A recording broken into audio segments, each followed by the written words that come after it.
Distinguidos señores amigos, hoy día 29 de octubre del año 2012 y después de mi video anterior del día 26 llamado ¿qué es el anticristo?,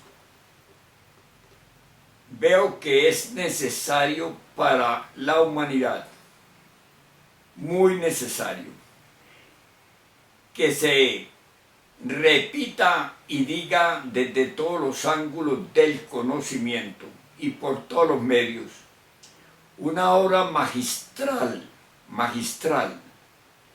de la batalla de esta era de Acuario, del superhombre Samael Aún Weor, o el hijo del hombre de la época. Una obra magistral, digo, en la cual está recontado desde el amanecer de la vida el desarrollo y el desenvolvimiento de toda esta manifestación, y en la cual se destaca correctamente el estado lamentable en que nos encontramos, y también se habla allí concretamente del origen del abominable órgano cundartiguador, aparte de que hace referencia concreta a la muy limitada posibilidad que nos brinda la cultura actual, o digamos a la ninguna posibilidad que nos brinda la cultura actual a superar los acontecimientos en que pronto pereceremos. Pero también nos dice allí y nos confirma que el anticristo, que nos ha traído a esta condición lamentable en los 4 pilares del conocimiento, llamados la ciencia, la filosofía, el arte y las religiones, son un verdadero sofisma y distracción del anticristo. Y el anticristo es el intelectualismo, como lo sostuvimos, como lo declaramos en el video anterior a que hago referencia. Los dejo pues a ustedes en las propias palabras de este superhombre de la época, de este genio extraordinario que la ley divina nos mandó o nos envió para ver si se rescataba siquiera un alma de esta cosecha perdida del sol, ahora en el cierre de la humanidad, en el cierre de nuestro mundo, conocido como el Apocalipsis, sobre el cual estamos caminando precisamente en estos momentos. Con ustedes, pues, este superhombre de la época, en sus propias palabras, el gran maestro Samael Aún Weor. Muchas gracias, mis amigos, y que ustedes tengan la oportunidad, sin excusa, de ver y estudiar detenidamente cada situación que nos plantea, pues ese es la verdad y el camino y la vida como el Cristo del momento actual. Hasta pronto, mis amigos. Plática de esta noche. Espero que pongan el máximo de atención. Lo importante para todos nosotros es llegar a saber que nos encontramos con la conciencia dormida. Es lamentable que todos ustedes no conozcan todavía al planeta en que vivimos. ¿Cómo podrían conocerle cuando ni siquiera se conocen a sí mismos? Parece increíble, pero a estas horas de la vida no conocemos el planeta Tierra. El mundo que ustedes están viendo no es en verdad como ustedes lo están viendo. Cuando consigan ustedes el despertar de la conciencia, verán el mundo en forma completamente diferente. Hoy por hoy no lo conocen.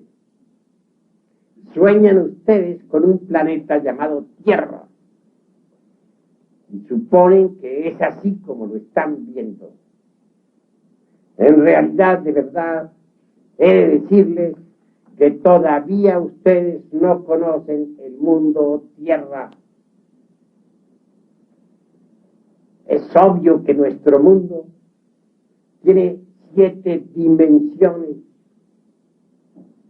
y por lo tanto, como quiera que ustedes están enfrascados en el mundo de 3 dimensiones, no conocen realmente al planeta Tierra.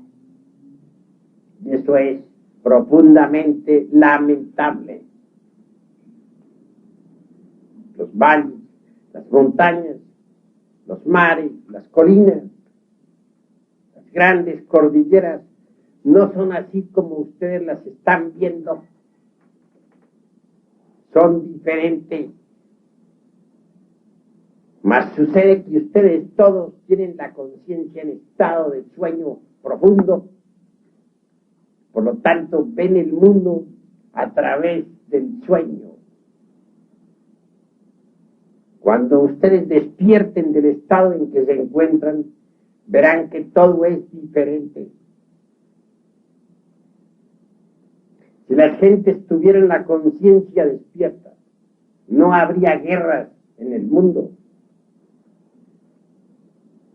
Si las gentes tuvieran la conciencia despierta, no habrían conflictos, problemas de ninguna especie, luchas entre trabajadores y patrones, entre distintas naciones, entre distintos intereses. Si la humanidad toda tuviera la conciencia despierta, habría paz en cada ser viviente y reinaría la felicidad sobre la faz de la tierra. Los evangelios insisten en el despertar, mas no dicen en qué forma hay que despertar. Nosotros, en nuestros estudios, luchamos porque las gentes conozcan las técnicas que conducen al despertar. No es tan fácil, mas nunca es imposible.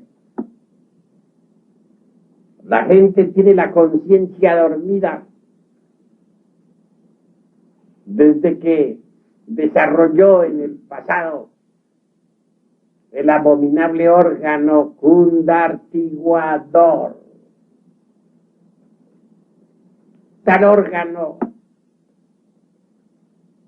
es un apéndice del organismo humano.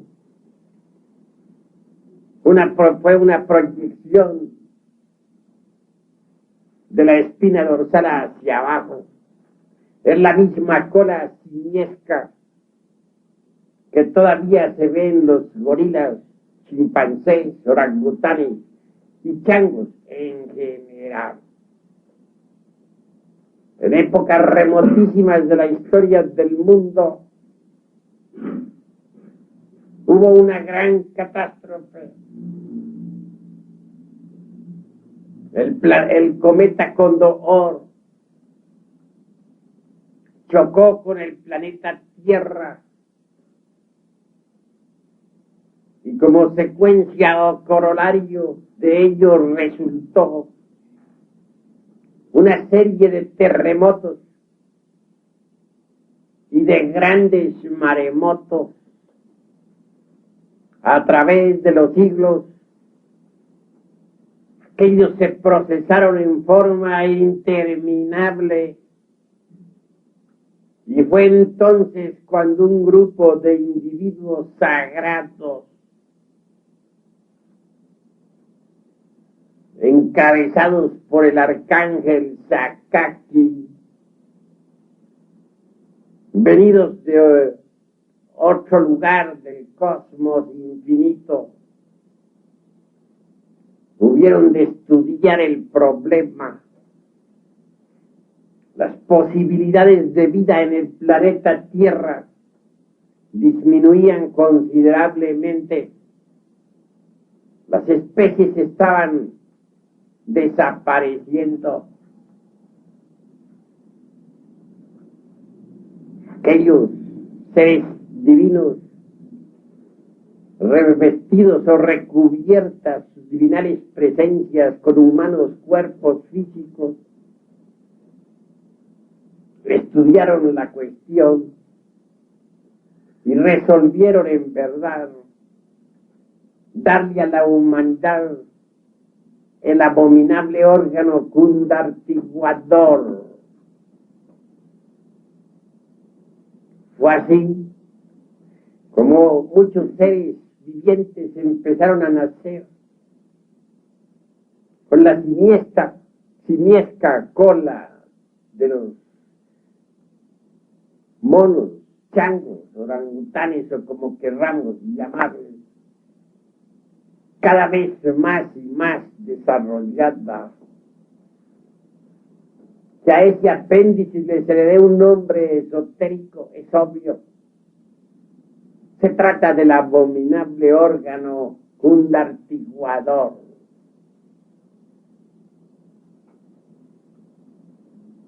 Como quiera que el organismo humano es una máquina transformadora de energías, el resultado que se esperaba era maravilloso.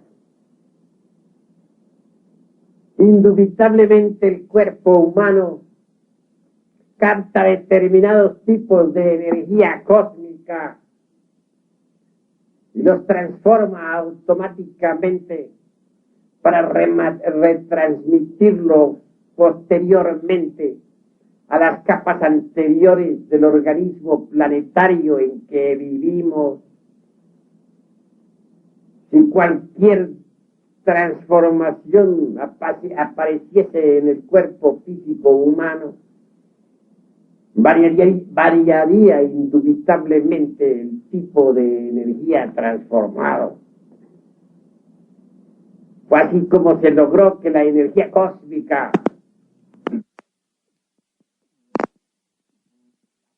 proveniente del megalocosmos infinito dentro del humano cuerpo se convirtiera en fuerza lunar específicamente definida. Tal fuerza retransmitida a las capas anteriores de la Tierra en forma masiva o colectiva dio por resultado la estabilización de las capas geológicas del mundo.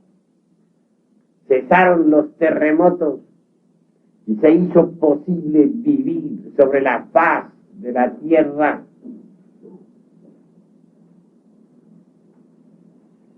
Desgraciadamente, mis queridos amigos, he de decirles que el arcángel Sakaki y su altísima comitiva erraron en sus cálculos matemáticos transfinitos y como resultado vino un gran fracaso.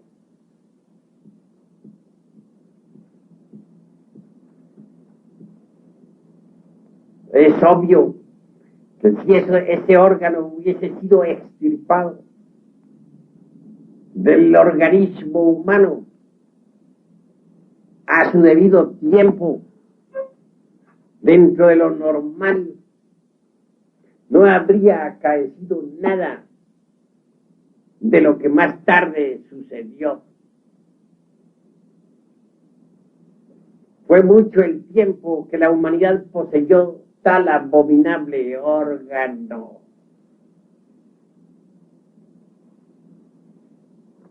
Cuando intervino, después de muchos siglos, el archifísico químico común, Eloísos, eliminando de la humana forma aquel apéndice de las abominaciones, ya fue demasiado tarde, porque entonces quedaron en los 5 cilindros de la máquina orgánica, conocidos como intelecto, emoción, movimiento, instinto y sexo, las malas consecuencias del abominable órgano cundartiguado. Esas malas consecuencias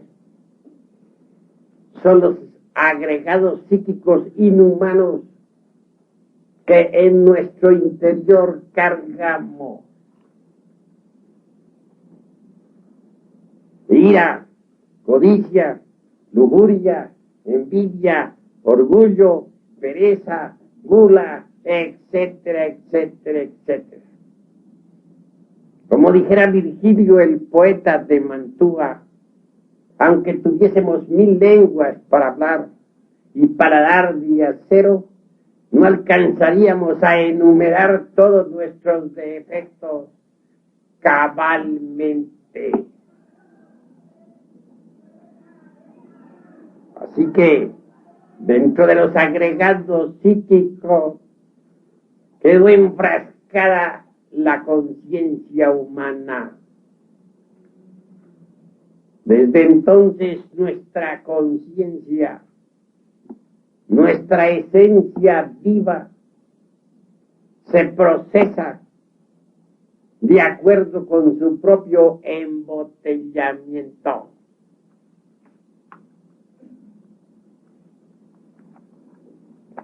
Con justa razón puede afirmarse en forma enfática que todos los seres humanos están en estado de hipnosis, que todos se hallan hipnotizados en forma masiva, que todos tienen la conciencia profundamente dormida. Mas nadie se da cuenta de la hipnosis general hasta que contempla una sesión de hipnotismo. Allí fluye la fuerza hipnótica en forma precipitada, violenta, y entonces es cuando venimos a darnos cuenta de la fuerza hipnótica. Cuando la fuerza hipnótica se precipita, la reconocemos, sabemos que existe. Eso solo se conoce en realidad de verdad, o se sabe en una sesión de hipnología. Mas en realidad de verdad no hay que apelar a una sesión de hipnología para saber que la fuerza hipnótica existe. Observen ustedes a las gentes por la calle y podrán evidenciar por sí mismos que están hipnotizadas. Y eso es lamentable. Manejan carros en estado de hipnosis. Trabajan hipnotizados. Viven hipnotizados.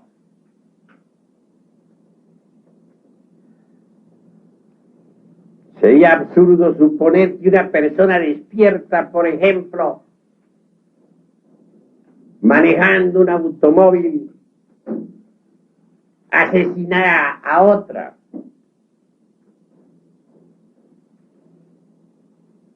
Yo hace 10 años manejo carros, mi propio carro, y nunca he tenido necesidad de atropellar ni siquiera a un animalito. Pero sí encuentro en las carreteras o en las carreteras muchos animalitos atropellados, perros, gatos, etc. ¿Quiénes hacen eso? Si esa fuera una ley, tener uno que atropellar a las criaturas que viven sobre la faz de la tierra, entonces este que está aquí presente habría de haber atropellado también ya a muchas criaturas. Pero jamás he hecho eso. Hace poco, en el Distrito Federal, se dio el caso de un sujeto XX, cuyo nombre no menciono, que atropelló a 3 niños que se atravesaron en la vía pública. Se escondió, pero al fin el remordimiento triunfó y hubo de presentarse ante las autoridades. Es claro, para salir después libre pagando una caución. ¿Pero por qué atropelló a esos niños? No hay nada que pueda justificarlo. Cualquiera diría que sí hay justificaciones. Respondo que no las hay. Y digo, llevo 10 años manejando y nunca he necesitado de atropellar a un niño.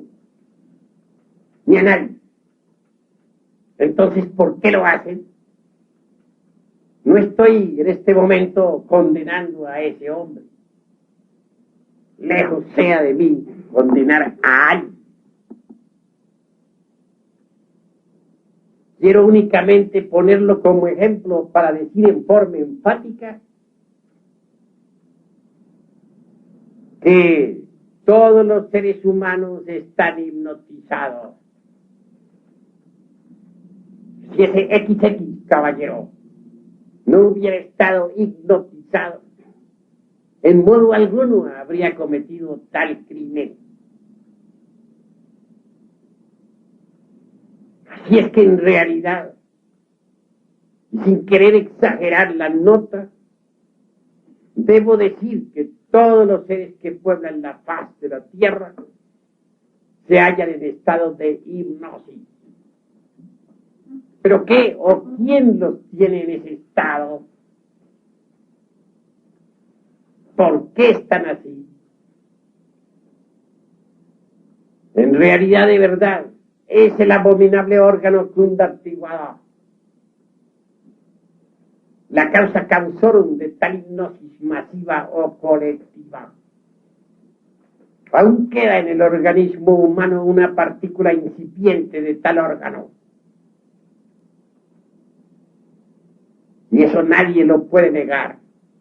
Quiero referirme claramente a ese pequeño residuo óseo del final de la espina dorsal. Todavía tiene poderes hipnóticos tal partícula ósea incipiente. Aún puede cristalizar las malas consecuencias en cada uno de nosotros. Aún puede lograr que pensamientos negativos, deseos negativos, etc., tome forma, se conviertan en nuevos agregados psíquicos inhumanos o indeseables en nuestra psique. Indubitablemente fue, por desgracia, ese órgano de las abominaciones el que originó los diversos elementos psíquicos indeseables que hoy cargamos en nuestro interior. Y dentro de esos múltiples elementos la conciencia está enfrascada. Así enfrascada está en estado de hipnosis, procesándose en virtud de su propio embotellamiento.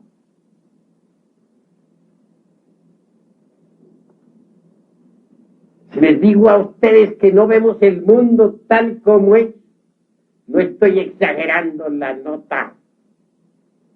Cuando alguien consigue quebrantar esos elementos psíquicos indeseables que en nuestro interior cargamos, ve el mundo entonces en forma diferente. Lo ve con 7 dimensiones y no con 3.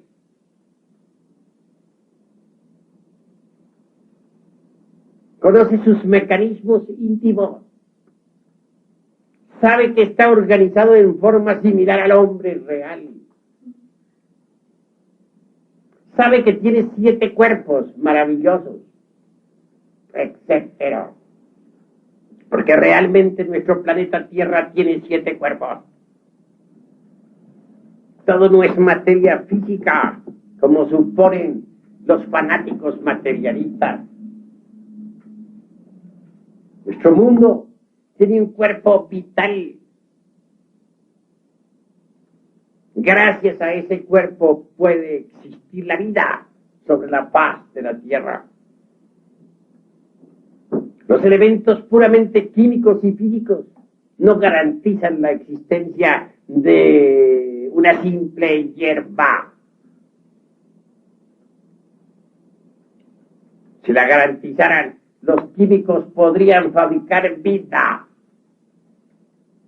Pongamos nosotros sobre la mesa de un laboratorio los elementos físicos que se necesitan para fabricar una simple hierba. Digámosle al hombre de ciencia que fabrique el vegetal que él quiera. Y verán ustedes el fracaso. Se han construido poderosos aviones que surcan el infinito, con capacidad hasta para 300 pasajeros o 400. Se han construido cohetes que han descendido en la luna. Se han disparado sondas a Marte. Y a Júpiter también. Se viajan enormes barcos a través del océano. Existen buques atómicos como el Nautilus, que puede navegar debajo de los hielos del polo. Pero ni el mejor sabio del mundo ha logrado fabricar una simple semilla vegetal capaz de germinar. En cierta ocasión discutían un materialista ateo enemigo del eterno Dios viviente y un hombre religioso. Se discutía sobre el tema aquel de quién fue primero, el huevo o la gallina. Claro, el uno que fue el huevo, está bien, fue el huevo. ¿Y quién puso el huevo? Pues la gallina. El otro que fue la gallina. ¿Y de dónde salió la gallina? Pues del huevo. Total que ese es cuento de nunca acabar. Al fin, un poco impaciente el religioso dijo: usted podría hacer un huevo como lo hizo Dios. El materialista respondió: sí, lo hago. Hágalo. Y lo hizo. Igualito al huevo de una gallina. Su clara, su yema, su cascarón, etc. Entonces le dice el religioso: bueno, ya que usted hizo el huevo, maravilloso, vamos a tener un pollito. Echemos el huevo pues en una incubadora para que salga un pollo. Aceptado, dijo el materialista, y echaron el huevo a la incubadora. Pero el pollo no salió. El sabio don Alfonso Herrera, autor de la teoría de la plasmogenia, logró crear la célula, una célula absolutamente igual a la humana, pero fue una célula muerta, nunca tuvo vida.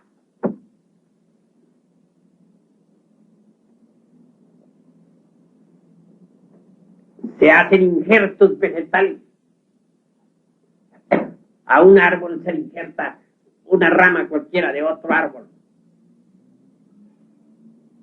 que para mejorar los frutos, dice, es decir, corrigiendo los sabiondos a la naturaleza.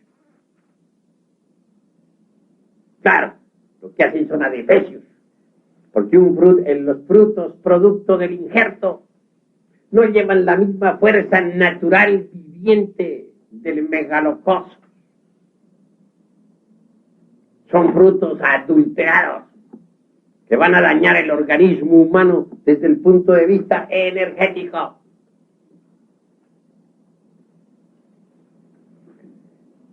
Sin embargo, los sabiondos se sienten satisfechos de su experimento. No entienden que cada árbol capta las energías del cosmos y las transforma y retransmite al fruto. Al alterar el árbol, pues se alteran las energías del megalocosmos. Ya ese fruto no es lo mismo, es el producto del adulterio, va a dañar los organismos. Pero ellos creen que saben, cuando en realidad de verdad no saben. Como dijera Sócrates, no solamente ignoran, sino que además ignoran que ignoran. Y eso es lo grave. Se hacen inseminaciones artificiales. Se extrae de un organismo los gérmenes vivificantes. La famosa célula vivificante, zoospermo. Ya por eso piensan los sabios que están creando vida. No se dan cuenta de que ellos tan solo están utilizando lo que la naturaleza ha hecho. Pongamos sobre la mesa de un laboratorio los elementos químicos que se necesitan para fabricar un zoospermo y un óvulo. Y digámosle a los científicos que hagan el zoospermo y que hagan el óvulo. ¿Lo harían? Yo digo que sí podrían hacerlo. Pero ¿tendría vida ese zoospermo y ese óvulo? ¿Serían capaces de lograr que de allí saliera una criatura? Nunca, jamás. Ellos no saben crear vida. Entonces, ¿con qué pruebas niegan la divinidad? Si no han podido demostrar lo contrario, si no son capaces de crear ni siquiera la semilla de un árbol, una semilla que pueda germinar. Entonces, ¿cuál es la base que tienen para negar a la divinidad? Para pronunciarse en contra del eterno Dios viviente. Me remito a los hechos. ¿Ha demostrado algún materialista que puede crear vida? ¿Cuándo? ¿Dónde lo demostró? Jugar con los hechos, con lo que está hecho, con lo que la naturaleza hizo, es cosa muy fácil, pero que hagan vida, a ver si pueden hacerla. dividen una ameba en dos, y un pedazo lo unen con otro pedazo de otro organismo microcósmico, y luego se paran de la mesa del laboratorio y dicen, ¡Eureka! ¡Eureka! Estamos creando a que no son capaces de hacer una amiba. Que la hagan. ¿Cuál la ha hecho? Entonces, ¿dónde está la ciencia de esos señores materialistas? ¿Cuándo han demostrado ellos que pueden reemplazar a Dios? Nunca, jamás. Cruda realidad de los hechos es que no solamente ignoran, sino lo que es peor, ignoran que ignoran.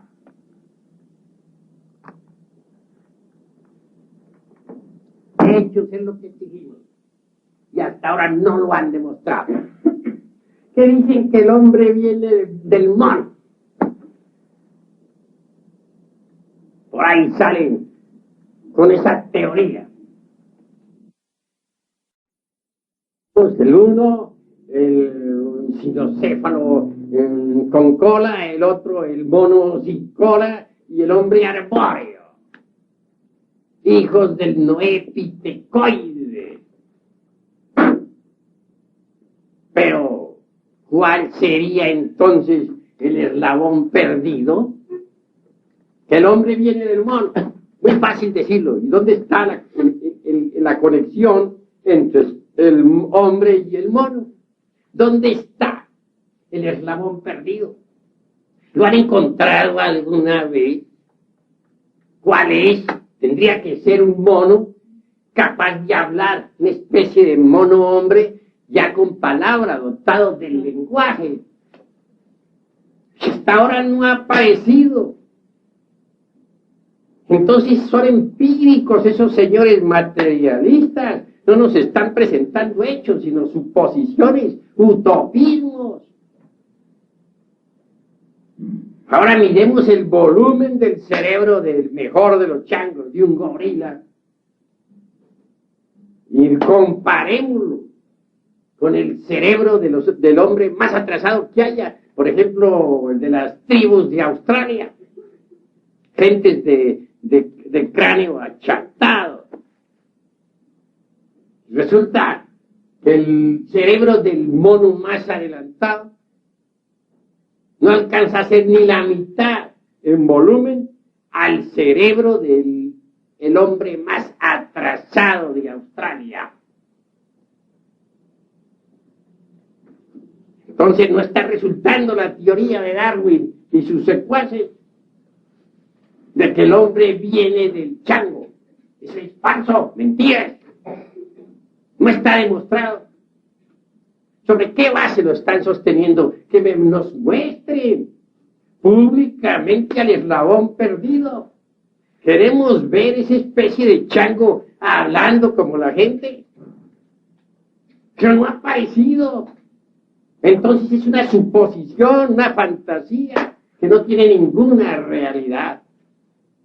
¿Por qué afirman estas cosas los científicos ultramodernos? ¿Por qué hablan de cosas que no saben? ¿Por qué tantos utopismos baratos? Sencillamente porque tienen la conciencia dormida. Esa es la cruda realidad de los hechos. Están hipnotizados. Salen con otra teoría, la de la selección de las especies. Por allá, de un insignificante molusco, va desarrollándose, pues, distintas especies vivientes, que el proceso de selección, el amo de selectivo, o el dios de selección, va seleccionando las especies, y de tanta selección al fin resulta el hombre. Está bonita la teoría, pero demuéstrenla. No pueden demostrarla. No negamos nosotros que existan en cada especie ciertos procesos selectivos, no lo negaríamos. Hay aves, por ejemplo, que emigran en determinada época. Uno se asombra al verlas todas reunidas. qué extraña se vuelve. Y luego levantan el vuelo muchas veces para atravesar el océano. En el camino muchas mueren, pero las más fuertes logran sobrevivir. Y esas que sobreviven a la lucha transmiten sus características a sus descendientes. Así actúa la ley selectiva. Hay peces que luchan incesantemente contra monstruos marinos, que a fuerza de tanto luchar resultan también fuertes y transmiten sus características a sus descendientes. Hay criaturas cuadrúpedas, bestias, que a fuerza de tanto luchar se van haciendo más y más fuertes, transmiten sus características psicológicas a sus descendientes. Es la lucha por el más fuerte, el proceso de selección, la supervivencia del más apto, pero jamás se ha visto que de una especie salga otra. Cuando mucho han mejorado las características de la especie, pero que una nueva salga de allí no se ha conocido jamás en el curso de la historia del mundo. Sin embargo, son muchos los que le han dado a la selección natural las características de un Dios creador. Es que exageran la nota los fanáticos materialistas. A la selección natural se le han dado características muy socorridas de retórica. Pero nunca la selección natural nos ha podido presentar una nueva especie sobre el tapete de la existencia. Mucho se ha hablado en el terreno de la ciencia sobre el protoplasma. El protoplasma ya sumergido en el mar Salado hace millones de años. Que de ese protoplasma, dicen los científicos, devino la vida universal. Y son los fanáticos protistas, esos ignaros, esos dechados de sabiduría, quienes hacen creer a sus socorridos secuaces ignaros como ellos que el desarrollo psicológico del animal intelectual equivocadamente llamado hombre deviene del desarrollo molecular del protoplasma y marcha paralelo con los procesos del mismo. Quieren que el alma, la conciencia o como se quiera llamar, no sea más que el resultado de los distintos procesos evolutivos del protoplasma a través de los siglos.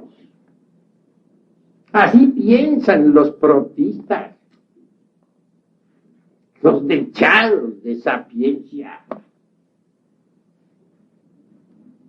Me viene en este momento a la memoria el monerón de Haeckel, ese átomo sumergido allá entre el abismo acuoso. De él quiere hacer venir toda vida Haeckel y sus secuaces. Pero no se da cuenta Haeckel de que el monerón es un átomo muy bien organizado. No es algo, pues, sin organización. Es algo complicado que tuvo que pasar por diversos procesos cósmicos universales.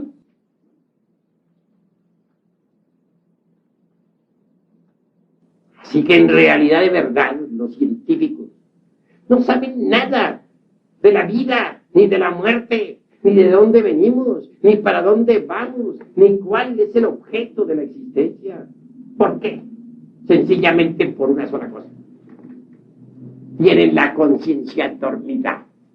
Están en estado de hipnosis masiva o colectiva. Eso es obvio.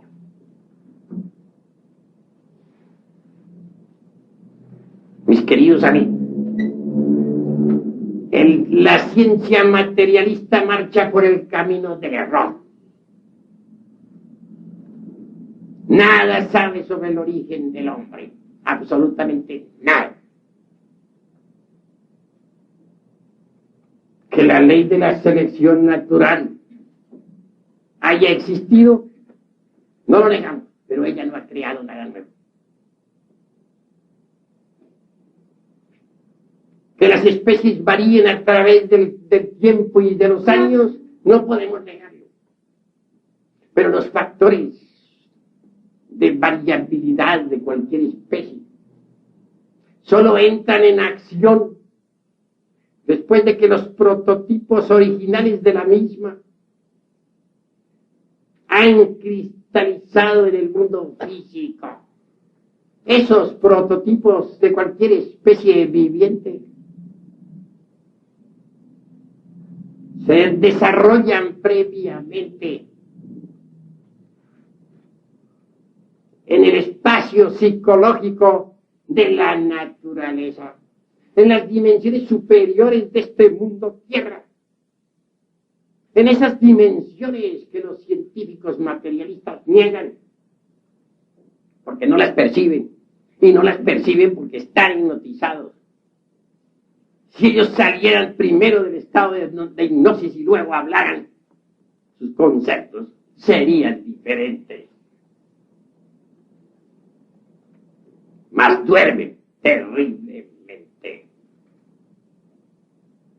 Si alguien quiere saber sobre la historia del ser humano, tiene que observar muy bien la ontogenia. La ontogenia es una recapitulación de la filogenia. ¿Pero qué es la ontogenia en antropología? Es el proceso de desarrollo del feto dentro del vientre materno. Si observamos los procesos de la gestación en una mujer, en una madre, venimos a evidenciar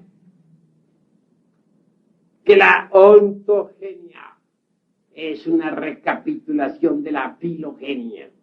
La filogenia es el estado de evolución y transformación por el cual ha pasado la raza humana a través de los siglos.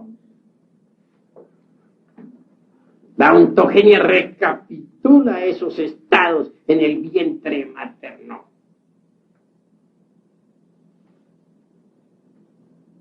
Un análisis de ontogénesis nos llevaría a la conclusión lógica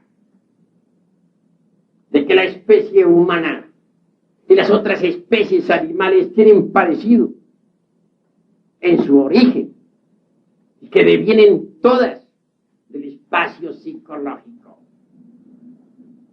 Pero eso de la selección natural, eso de las distintas variantes o factores que producen variaciones en la raza humana, solamente entra en acción después de que las especies, sean cuales fueran, hayan cristalizado físicamente.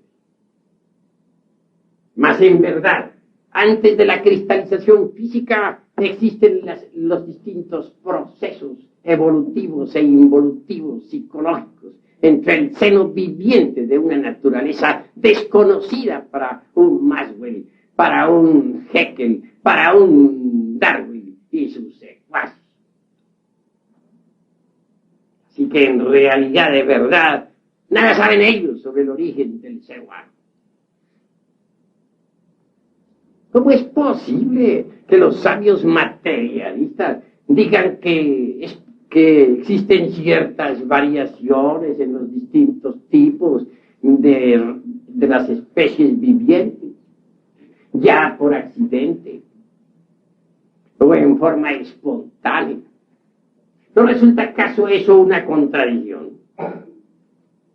¿No son ellos mismos los que dicen que este universo es el resultado de la fuerza, de la materia y de la necesidad? ¿Cómo es que se contradicen y luego nos hablan de variaciones espontáneas en un universo de fuerza, de materia y de necesidad? ¿Es posible eso? Un universo de fuerza, materia y necesidad no admite variaciones espontáneas ni accidentales. Si esas variaciones en las especies existen, es por algo que ellos mismos desconocen. Así que en realidad, de verdad, la ciencia materialista no solamente ignora, sino además ignora que ignora. Nosotros vamos con la antropología gnóstica. Ahondamos profundamente en el pasado. No nos convence el noépitecoide con sus 3 hijos.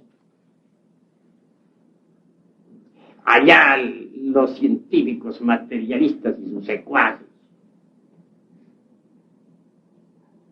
En realidad, de verdad, esta raza humana que puebla la faz de la Tierra, hoy por hoy, no es más que una raza de animales intelectuales. Ustedes podrán ofenderse, si quieren ofenderse, pero antes de que existiera la raza de los animales intelectuales, existieron los hombres. Los hombres de la época lemúrica, los hombres hiperbóricos y los hombres polares.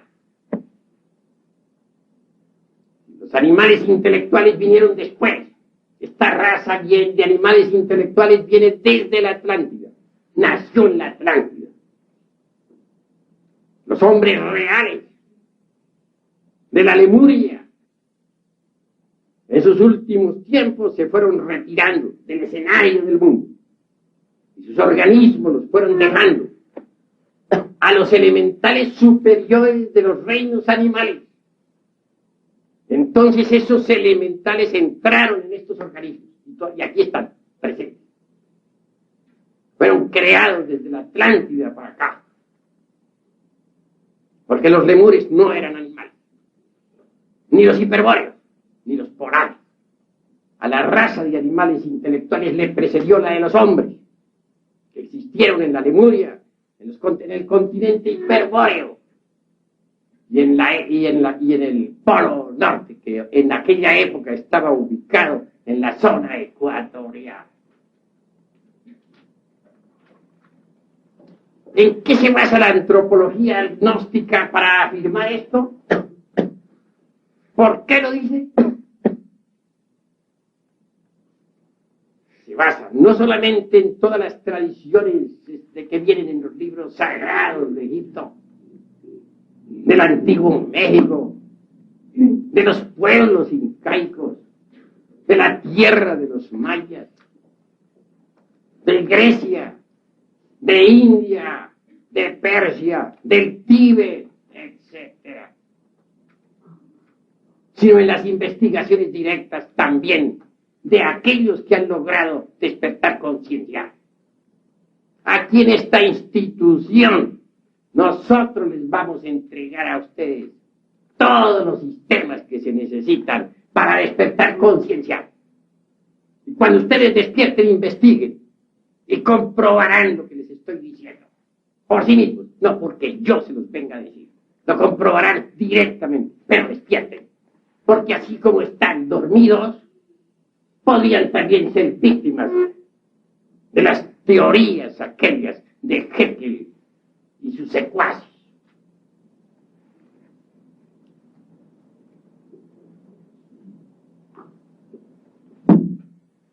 Que existieron 3 razas de hombres, es verdad. Pero ¿cómo se podría saber eso cuando la conciencia está dormida? Los que logren despertar podrán investigar eso en los archivos akáshicos de la naturaleza. ¿Cómo fue la primera raza? ¿De qué manera existió? En aquella época, hace unos 300 millones de años, de acuerdo con las investigaciones que nosotros todos hemos realizado,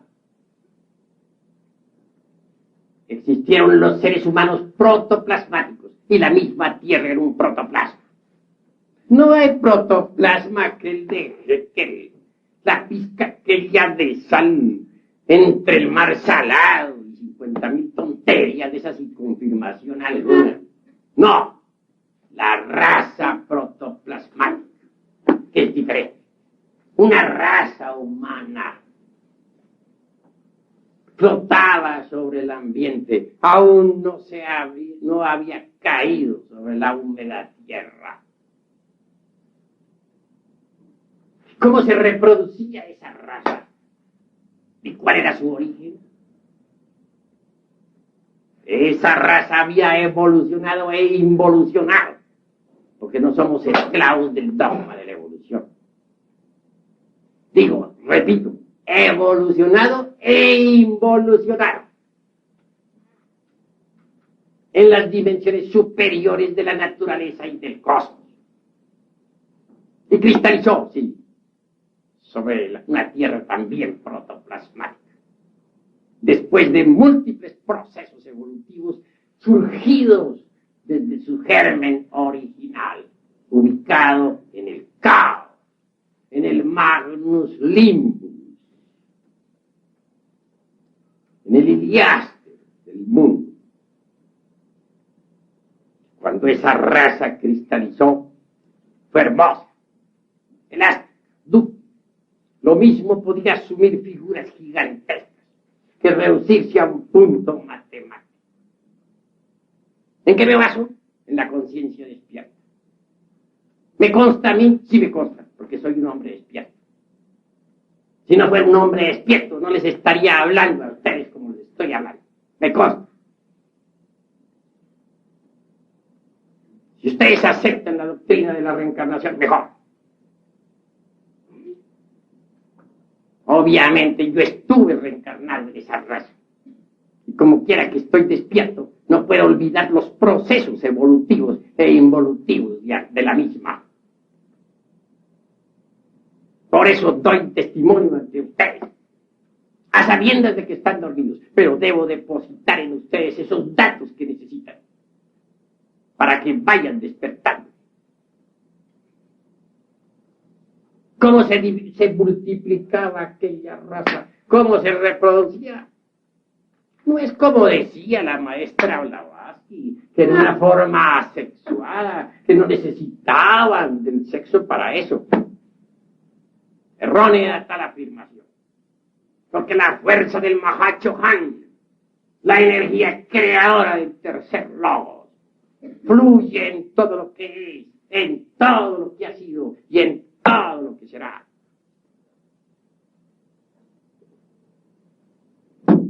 El género de reproducción era el Visipao.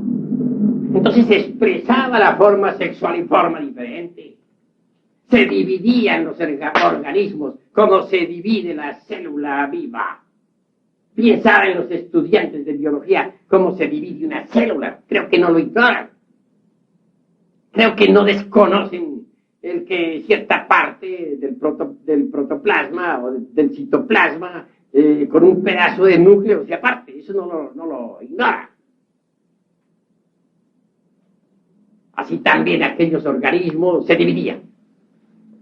El proceso pisíparo desde entonces quedó en la sangre y siguen multiplicándose en las células, en nosotros, por división. ¿Eso no es cierto? ¿Quién podría negarlo? Presento hechos. ¿Ustedes creen que ese proceso de división celular no tiene una raíz, no tiene un origen? Si así se pensara, sería estúpido. Porque no puede existir efecto sin causa, ni causa sin efecto. Hemos heredado eso. ¿De quién? De los hombres de la primera raza. Eso es obvio. El organismo desprendido podía seguirse desarrollando gracias a que podía seguir captando, asimilando protoplasma del ambiente circundante. tarde surgieron los hiperbóreos, aquellos de los que habla Federico Nietzsche. Gentes que vivieron en esa herradura que circunda al Polo Norte. Países del septentrión. ¿Nos consta eso? ¿Sí o no? A ustedes no les consta porque están dormidos. A mí sí me consta porque estoy despierto. Negarlo, no lo niego. Y si ustedes me consideran loco, considérenme. Pero yo tengo que dar un testimonio. Y decirlo, cueste lo que cueste. Porque hay que decir la verdad siempre. Aunque a la gente no le guste, hay que decirlo. Los hiperbóreos también existieron. Aquellos cuerpos tuvieron más consistencia. Ya no fueron los gelatinosos protoplasmas. Pero al hablar así no quiero en forma alguna referirme ahora al batibius ese gelatinoso de Haeckel. No, a eso no me estoy refiriendo.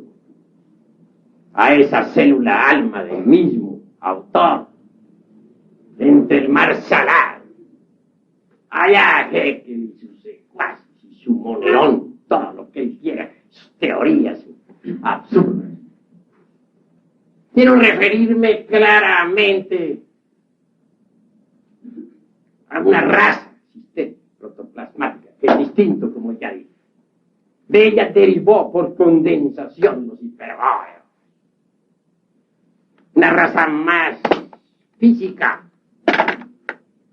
Una raza que se siguió reproduciendo no por métodos asexuados, como dijera Elena Petronila Blavatsky, sino mediante la sexualidad dirigida en la forma de brotación. ¿Han visto ustedes los corales en los acantilados del borrascoso océano? Ellos se reproducen por brotación. De un coral sale otro, y de otro, y así es como los corales se reproducen. Hay plantas que mediante sus brotes siguen multiplicándose. Así también sucedió que un cierto brote aparecía en el cuerpo del padre-madre. Así operaba la fuerza sexual hasta que se desprendía ese brote, que daba origen a una nueva criatura. Ese era el modo de reproducción de los hiperbóreos. Y al fin, allá en el borrascoso océano Pacífico, después de millones de años de evoluciones e involuciones de esta naturaleza fecunda y tremenda,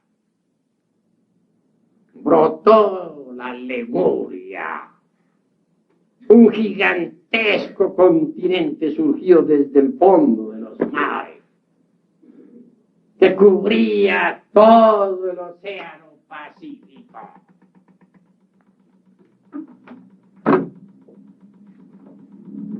Fue en aquella época cuando la raza humana por primera vez se asentó sobre la costra dura de la Tierra. Entonces aparecieron en el continente Mu, no por generación espontánea, como que creyera un Epicuro y sus secuaces, ni por selección natural elevada esta teoría a la categoría de un Dios creador. Maravillosa concesión que se le ha hecho a la retórica del absurdo. No. ¿Cómo entonces? ¿De qué manera surgió? Cristalizaron los hiperbóreos. Sus humanos cuerpos tomaron dura forma. Y en los hermafroditas lemures gigantescos, como aparecen simbolizados allá en esas esculturas de Tula, caminaron sobre la faz de la Tierra. Su modo de reproducción en principio no fue exactamente el el ovíparo. No, en principio, de aquellos organismos se desprendían células huevos. Y estas se desenvolvían para dar origen a la aparición de una nueva criatura. Era la época en que aún el falus y el útero no habían sido formados. Era la época todavía en que el Lingam Johnny estaban incipientes, en estado germinal. Era la época en que el ovario no se había desarrollado. Pero los tiempos pasaron en la Lemuria. Y al fin apareció el sistema de reproducción por gemación. Tal sistema fue un asombro para aquella época. El ovario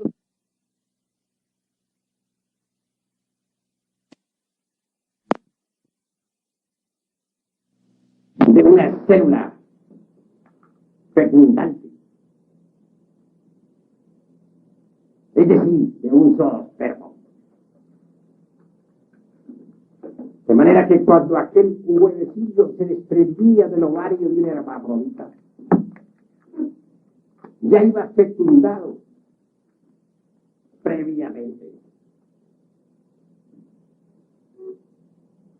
Así que al venir a la existencia, el huevo se abría después de cierto tiempo de fecundación. Y de allí salía una nueva criatura. Por eso es que los nahuas decían que los hijos del tercer sol se habían transformado en pájaros. Sabia aseveración de la antigua cultura náhuatl. Pero acercándose la época del final de Lemuria, desde la tercera o cuarta subraza en adelante, los seres humanos se dividieron en sexos opuestos. Y fue entonces necesaria la cooperación para crear.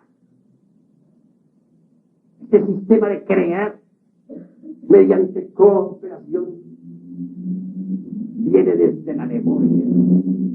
Es obvio que se necesita de una célula fertilizante para un huevo ovárico. Solo así, de la unión de esa célula fertilizante con el óvulo, puede surgir la célula original con los 48 cromosomas, número muy discutible en biología, pero exacto. De la célula germinal, a su vez, mediante división celular, viene el proceso. Y de la célula germinal, a su vez, mediante división celular, viene el proceso del feto, la gestación. Y así nacen las criaturas desde finales de Lemuria hasta la época actual.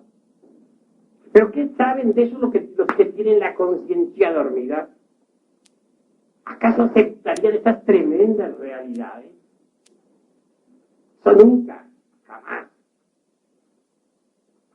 Ellos prefieren pensar en ese simple moluscoide allá, de los vertebrados más incipientes, desarrollándose a través del tiempo, mediante procesos selectivos extraordinarios, pasando por distintas variaciones de acuerdo con la selección de las especies, hasta que al fin aparece el noépitecoide con sus famosos 3 hijos bastardos. ¿Creen ustedes que una teoría así, fundada en meras inquietudes de sabiondos, podría tener la consistencia, la fuerza de la experiencia de un hombre consciente? Es obvio que no. Así que en realidad, de verdad, mientras uno no despierte la conciencia, no puede saber nada sobre el origen del hombre, nada sobre el origen de la vida, nada sobre lo que es, ha sido y será. El dogma de la evolución de Darwin se tragó a mucha gente, a muchísima. Se habla de que el germen viene del germen se desarrolla la planta y que de la planta evolucionando aparece el fruto. Pero esa sería una teoría incompleta sobre el mismo dogma de la evolución. Nosotros vamos más lejos. Sabemos que el germen del cual sale la planta y que por último resultado da fruto deviene del germen, deviene de otra planta. Y si vamos mediante procesos retrospectivos involutivos estudiando esto entre los archivos akáshicos de la naturaleza, palabra que disgusta mucho a los darwinistas y materialistas. En última síntesis encontramos al protoplasma de las plantas, a las plantas en estado protoplasmático, existiendo en el amanecer de la vida, en la época polar. ¿Pero creen ustedes acaso que la evolución de las plantas ha terminado? ¿Qué diríamos del futuro desenvolvimiento de los vegetales a través de las edades? ¿Conocen acaso eso los materialistas? ¿O les ha ocurrido? ¿O piensan que ya terminó la evolución de los vegetales? Nada de eso saben. Nada. Qué tontería tan grande pensar que la psiquis humana es un resultado de los procesos moleculares evolutivos del protoplasma a través de los siglos. Así hablan, para salirnos por último con el chango, de donde dicen que viene el hombre. Sin embargo, nadie ha visto jamás a un hombre nacer de un chango. Nunca. Y si comparamos cerebros, ya les dije a ustedes, el cerebro del hombre más atrasado es inmensamente más grande que el cerebro del orangutano, del gorila más inteligente. Faltaría pues para la teoría de ellos. Se dice el eslabón perdido, una especie de chango caminando, hablando, diciendo, aunque fueran tonterías. No aparece por ninguna parte. Nunca lo han demostrado. ¿Cuál es? Que lo muestren. Entonces, ¿en qué queda la ciencia materialista? Y no solamente un eslabón perdido se necesita, mis queridos amigos, sino muchos eslabones se necesitarían para querer armar una teoría con nuestro antepasado Pitecoin, Chango, y sus tres hijos, el cinocéfalo con cola, y el pobre mono sin cola, y el hombre arbóreo, y 50.000 teorías así, que no son sino producto de la ignorancia de los sabiondos. ¿Qué diríamos del lenguaje? Bien sabemos nosotros que el lenguaje tiene sus raíces etimológicas. Así pues, ¿de dónde salieron las primeras raíces de estos pobres humanoides que pueblan la faz de la tierra? De los hombres de las grutas de España, en fin, unas grutas que hay por ahí que ahorita ni me acuerdo. ¿De dónde saldrían aquellas raíces? Las grutas de Cromagnon, ya me acordé. Ya se me refrescó la memoria. Y las de Grimaldi, por cierto. Que se dice que fueron los antepasados de estos pobres humanoides, pero resulta que no hay tal. Porque quien haya investigado con conciencia después despierta se dará cuenta claramente que los hombres de aquellas grutas no son más que los descendientes degenerados de la agencia Atlantel. No quieren ver los científicos materialistas más allá de sus narices. Sus primitivos Cromagnon no son más que degenerados de un pasado glorioso. ¿Qué saben de eso? Nada. Y las raíces esas que usaban ese lenguaje primitivo de los habitantes de tales grutas de Cromagnon y de Grimaldi, de tales hombres cavernarios, ¿de dónde salieron? problemita aquel de quién fue primero, el huevo o la gallina. Incuestionablemente nuestro idioma, por ejemplo, tiene raíz en el latín. Y las raíces del latín vendrán del griego y por ahí nos vamos de para atrás de raíz en raíz. Y si llegáramos a lo último encontraríamos las raíces atlantes. Pero ¿de dónde salieron las atlantes? Ahí está el problema, de Lemuria. ¿Y la Lemuria de dónde salió? Pero los señores aquellos saben más, son tan sabios que no aceptan a la Lemuria ni a la Atlántida. Para ellos la Atlántida de Platón es un mito. Y sin embargo quieren decirnos que el hombre viene del chango. Pero llegamos a la cuestión de las raíces, de dónde salieron las raíces de todos los idiomas actuales. ¿De chango? ¿Y el chango de dónde la sacó? ¿De otro chango? Y si otro chango no existía, ¿de dónde salieron? Ese es un problema que lo evade mucho la ciencia materialista. Ella no quiere saber nada sobre la cuestión del lenguaje. Nada. Que existen los aglutinantes, ¿sí? Que esas raíces que se organizan de forma de juxtaposición.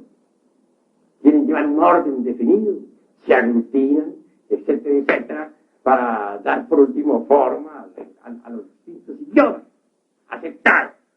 Pero las raíces, ¿de dónde salieron? ¿Cuál es el mono que nos la dio? Que aparezca ese chango, que no lo muestren, que no afirmen, sino que nos lo presenten. Nosotros podemos presentar una ciencia que conduce al despertar de la conciencia. Y es obvio que quien trabaje con esta ciencia despertará la conciencia. Y podrá descubrir directamente los misterios de la vida y de la muerte si se aparta de la ciencia materialista. Pero ellos, ¿qué nos dan para descubrir sus teorías? ¿Cuáles son sus métodos, sus técnicas? ¿Dónde están? ¿Dónde está el famoso Pitecónides y sus secuaces? ¿Dónde está el eslabón perdido? Amigos, ha llegado la hora de trabajar en el despertar de la conciencia. Ha llegado el instante en que debemos independizarnos de los materialistas. Ha llegado el instante en que nosotros debemos, en verdad, cambiar radicalmente. Aquí les vamos a entregar la ciencia para que ustedes despierten, para que se conviertan en verdaderos sabios en el sentido más trascendental de la palabra, en verdaderos iluminados.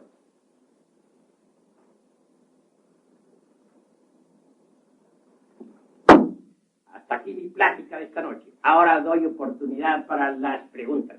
Quien quiera preguntar puede hacerlo con la más entera libertad.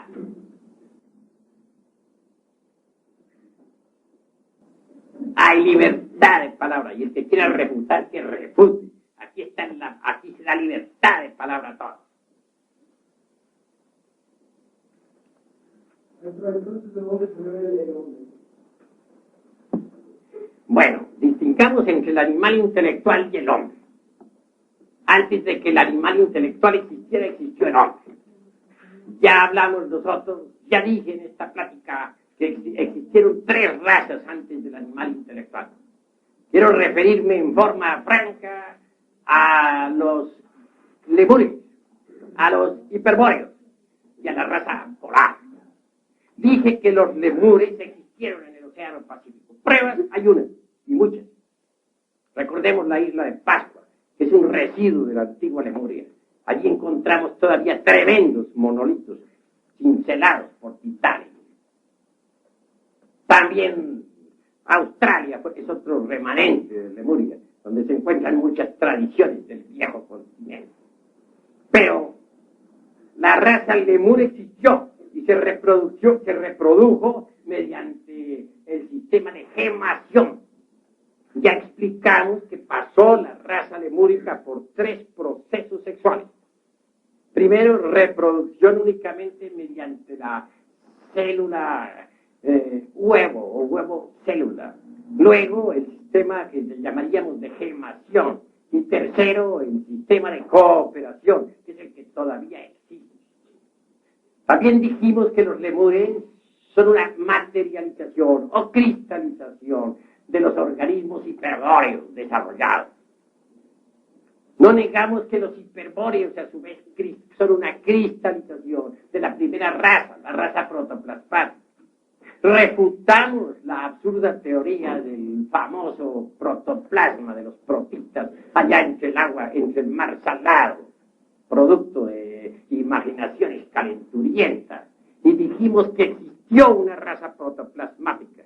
Afirmamos en forma enfática que antes de que esa raza cristalizara definitivamente en nuestro planeta Tierra, que también se encontraba entonces en estado protoplasmático, evolucionó esa misma raza, evolucionó y pasó por muchos procesos dentro de las dimensiones superiores de la naturaleza y del cosmos.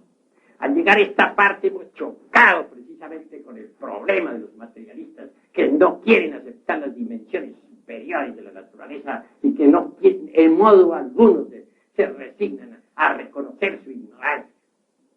Mediante el despertar de la conciencia, cualquiera puede evidenciar la cruda realidad de las dimensiones superiores de la naturaleza y del cosmos.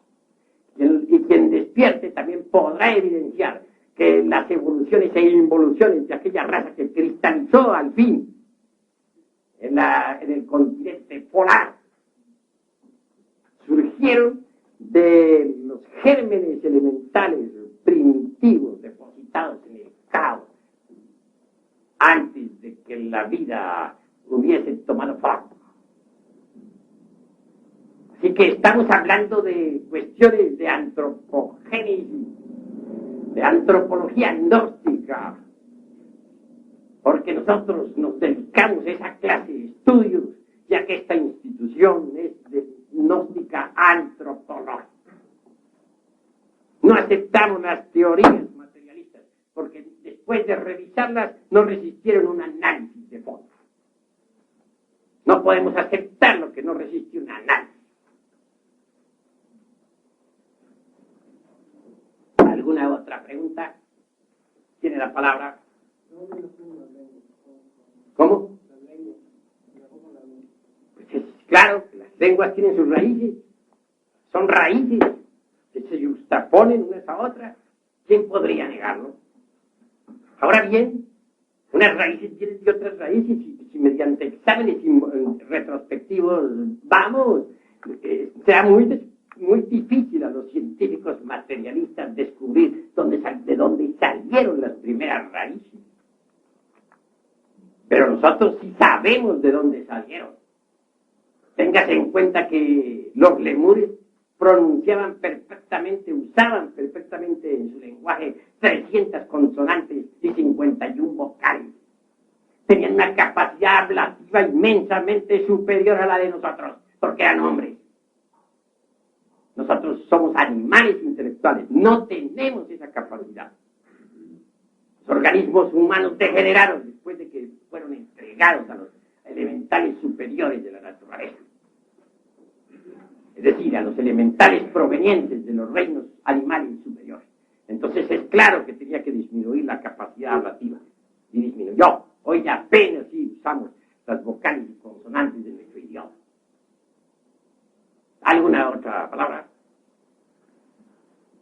A ver. ¿A qué se debe la diferencia de tipo de sangre? Bueno, tiene que haber, dijéramos, particularidades definidas. Porque todo en la naturaleza tiene su tónica vibratoria propia. Cada uno de nosotros tiene su propia particularidad. A eso se debe la diferencia de sangre.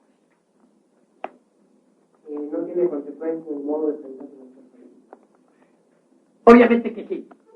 Pero cada cabeza es un mundo. Unos pensamos en una forma y otros en otra.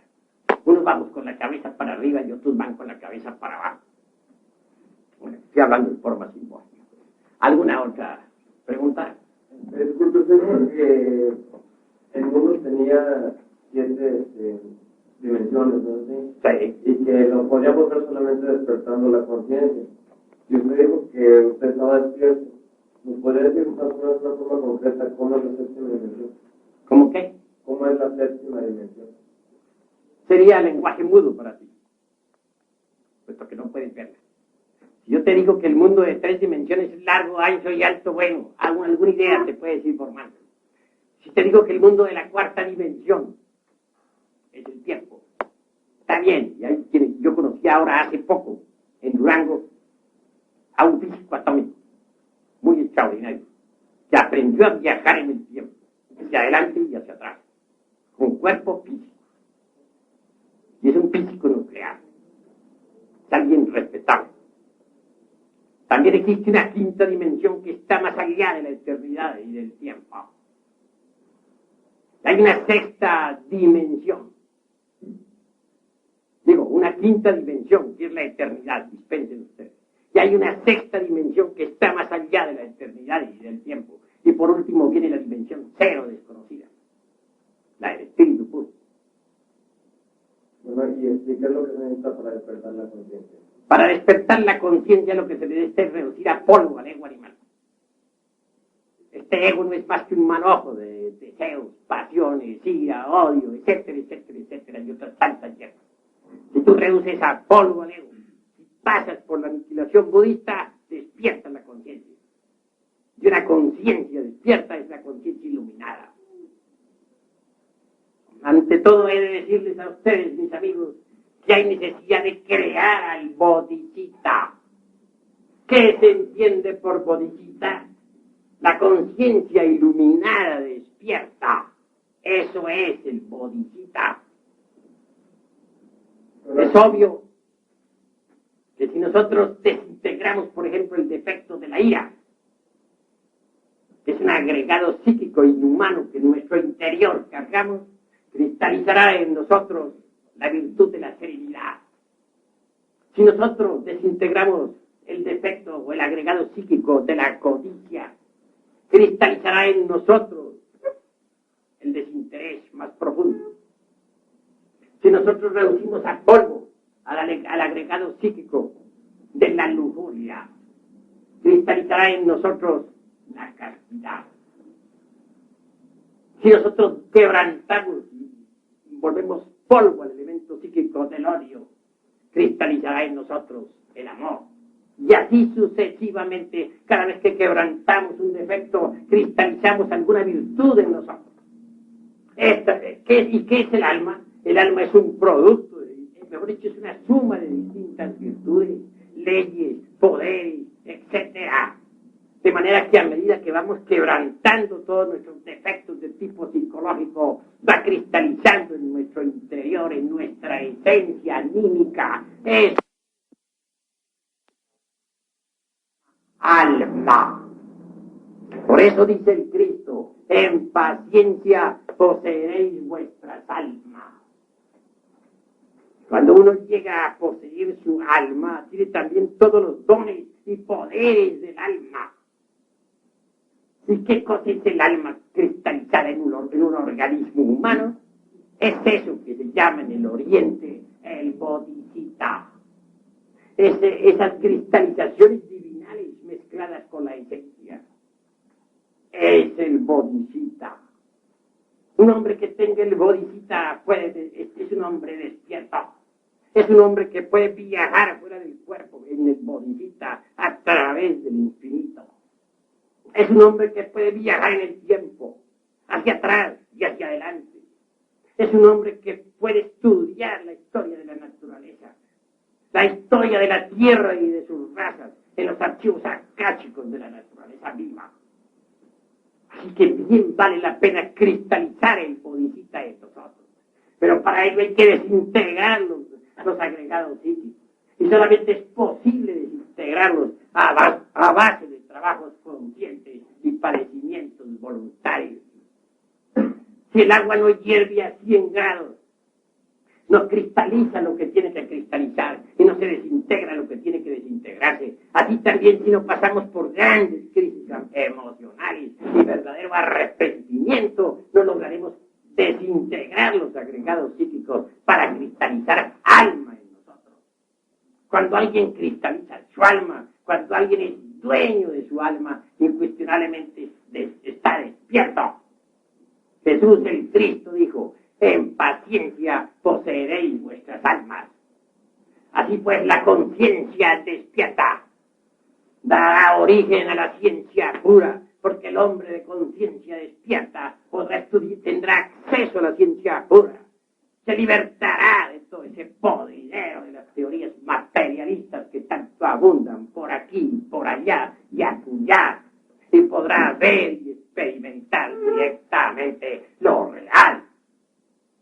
queremos llegar a conocer la verdad, el origen del hombre, de dónde venimos y para dónde vamos, necesitamos de instrumentos especiales. ¿De lentes? ¿O de qué? Necesitamos del Bodhicitta, que es conciencia despierta. Los mejores aparatos de investigación están dentro del hombre. Y si el hombre se prepara, se convierte en un verdadero experimentador de lo real. ¿Hay alguna otra pregunta?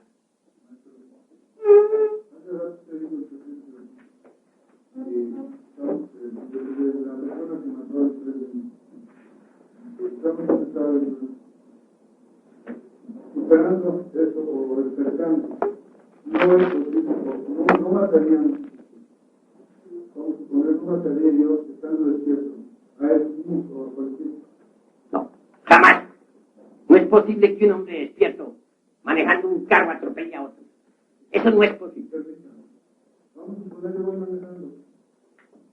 Sale intempestivamente un niño o una persona que yo no quiero matarlo, pero no me doy cuenta. Es rápido, efectivamente, yo lo mato. Yo no deseo hacerlo. Pero entonces voy manejando, me atraviesa. Pues precisamente no te das cuenta porque estás dormido. Si estuvieras despierto te darías cuenta y no lo matarías. Usted me dijo que estando despierto, ¿no lo haría? Pues claro, un hombre de conciencia despierta, me refiero a la conciencia despierta, es incapaz de ir a atropellar a nadie. ¿Por qué? Porque prevé el peligro con anticipación. Yo estoy despierto, pero ellos, a lo mejor no están. Bueno, ¿y qué? Si tú estás despierto, lo evitas, porque estás despierto. Si tú estuvieras dormido, pues no lo evitas, pero si estás despierto, lo evitas. Y antes de que suceda, tú ya lo sabes, porque estás despierto. Y entonces corriges. Bueno, ¿hay alguna otra pregunta? Bueno, usted se basa en que está despierto para decirnos que vinieron esos seres de otro mundo disfrazándose como humanos. Es obvio. Y también para decirnos que existió la Atlántida. Claro está que sí. La Atlántida de Platón no es la famosa Atlántida, no es un mito como creen los científicos materialistas de esta época degenerada. La Atlántida de Platón es una cruda realidad. Y eso lo sabe todo hombre que tenga la conciencia despierta, porque puede buscar la Atlántida entre los registros acásicos de la naturaleza. Un hombre de conciencia despierta era, por ejemplo, don Mario Rosso de Luna, que ver los estudios que él hizo por su cuenta directamente con la conciencia despierta entre los registros sobre la Atlántida. ¿Y se puede saber dónde está la Atlántida? Pues en el océano que lleva su nombre, ya actualmente, afortunadamente, al fin de tantas, por ahí han logrado fotografiar una plataforma existente entre la Europa y la América. Ya se han podido ver ciertas ciudades sumergidas en la Atlántida en determinados momentos, se han sacado fotografías. Se proyecta explorarla, pero muchos siguen negando todavía la existencia de la Atlántida. Al fin se harán descubiertos, eso es claro. Pero más vale que nosotros despertemos ahora mismo para que no seamos víctimas de las ilusiones. ¿Algún otro tiene algo que preguntar? Que lo haga con entera libertad, y si no está de acuerdo, que se pare y refute. Aquí hay libertad de palabra para todos.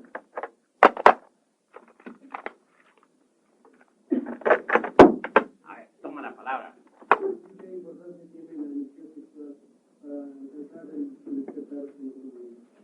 Pues la energía sexual es vital para el despertar de la conciencia.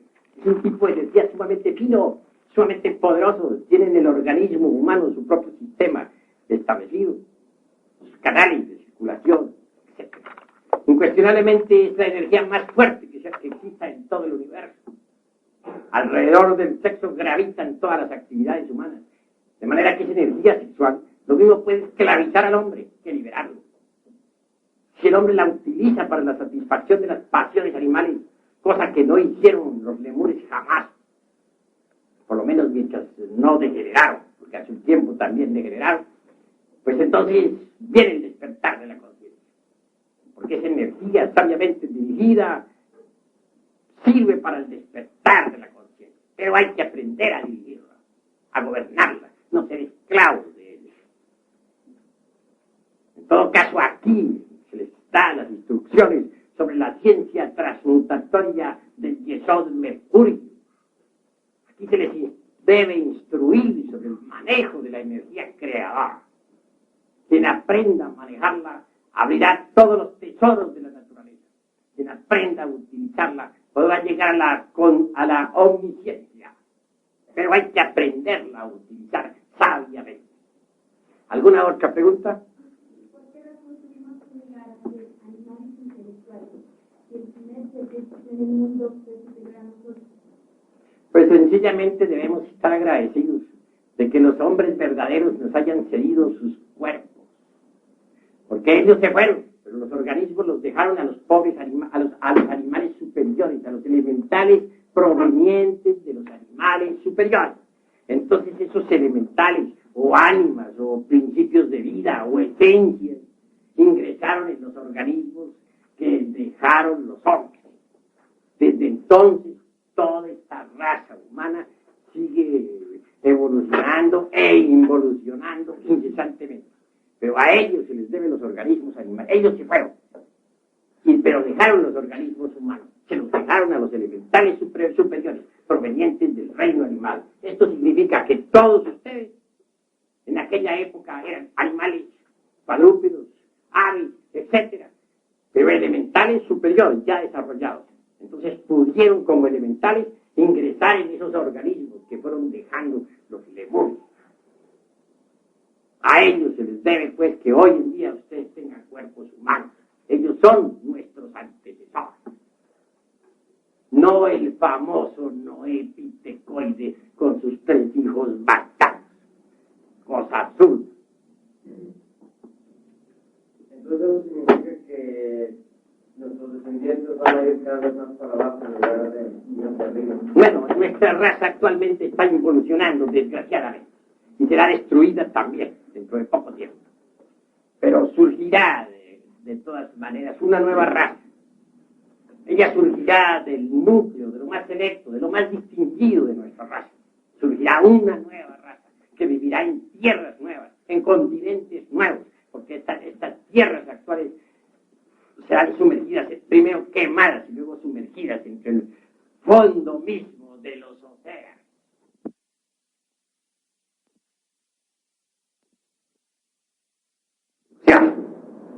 Pero una nueva aparecerá en continentes nuevos, en tierras nuevas que surgirán del fondo del océano. Creo que hasta aquí hemos platicado, mis estimados amigos. Gracias por su asistencia. Paz inmerecida.